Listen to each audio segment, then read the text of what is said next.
Institute of legal studies Ranchi university के छात्रों द्वारा 7 दिवसीय निशुल्क लीगल एड कैंप की शुरुआत की गई। यह camp legal aid clinic in-charge doctor Bimal Khujur के नेतृत्व में आयोजित किया गया, जिसका प्रथम चरण नगरी काके में सफलतापूर्वक संपन्न हुआ। कार्यक्रम के दौरान स्थानीय लोगों को उनकी कानूनी समस्याओं के संदर्भ में निशुल्क सलाह दी गई। कैंप में आए मामलों में प्रमुख रूप से तड़ीपार से जुड़े केस, आर्म्स एक्ट, जमीनी विवाद और घरेलू हिंसा जैसे गंभीर विषय शामिल रहे। छात्रों ने न सिर्फ इन मामलों की गहराई से सुनवाई की, बल्कि लोगों को उचित कानूनी सलाह भी दी और आवश्यकता अनुसार भविष्य में मदद का आश्वासन भी दिया। वहीं ग्रामीण पंचायत नगरी की ओर से एक सामूहिक समस्या भूमि अधिग्रहण को लेकर सहायता मांगी गई, जिसमें छात्रों ने उपयुक्त मार्गदर्शन किया। इस कैंप में छात्र छात्राओं ने बढ़ चढ़कर हिस्सा लिया। मुख्य रूप से अम्बेश चौबे, सचिन आनंद, संयोजकता बैनर्जी, आंचल, अमन, अमर, आर्यन, दीपक, जैस्मिन, सत्या, हनी सिंह, सचिन, बबलू, कौशिक, सागर और पमी जैसे विद्यार्थियों की सक्रिय भागीदारी रही।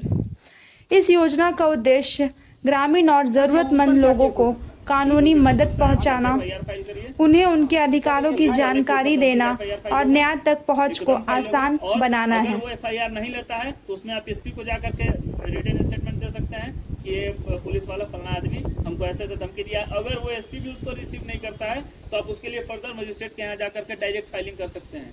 अच्छा, ऑनलाइन भी अभी व्यवस्था है कि ऑनलाइन भी है, लेकिन अगर आप देखिए प्रैक्टिकल बात अगर हम समझाएं, आउट ऑफ द रिकॉर्डर में रखना है, बंद कर देना।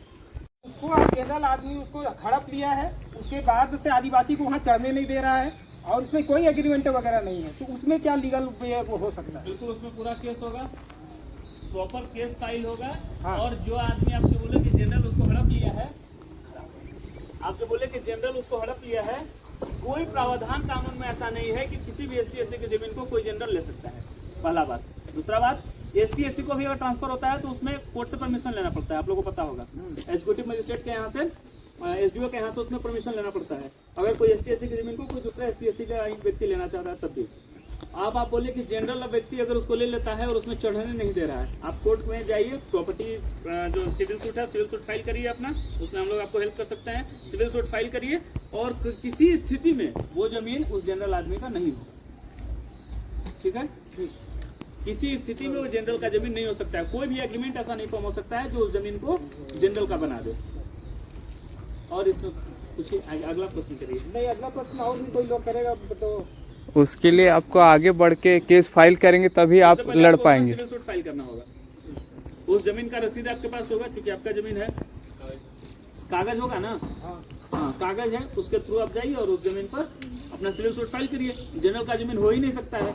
सीएनटी एक्ट आपको पता होगा, छोटा नागपुर लॉ टेनेंट एक्ट। हाँ, तो उसके थ्रू किसी भी एसटी एससी का जमीन जनरल को ट्रांसफर नहीं हो सकता है। अभी बहुत सारा हम लोग भी इस चीज को प्रॉब्लम को देख रहे हैं। आपकी बात एकदम सही बोली कि जनरल लोग उसको कब्जा कर ले रहा है, बाद में लोग करने जा रहा है तो उस पर दिक्कत उत्पन्न हो रहा है। तो आप लोग इसके लिए डायरेक्ट कोर्ट का दरवाजा खटखटा सकते हैं। जमीन आपका ही होगा, किसी भी स्थिति में वो जमीन जनरल का नहीं होगा। अच्छा, और दूसरी सवाल, मतलब एक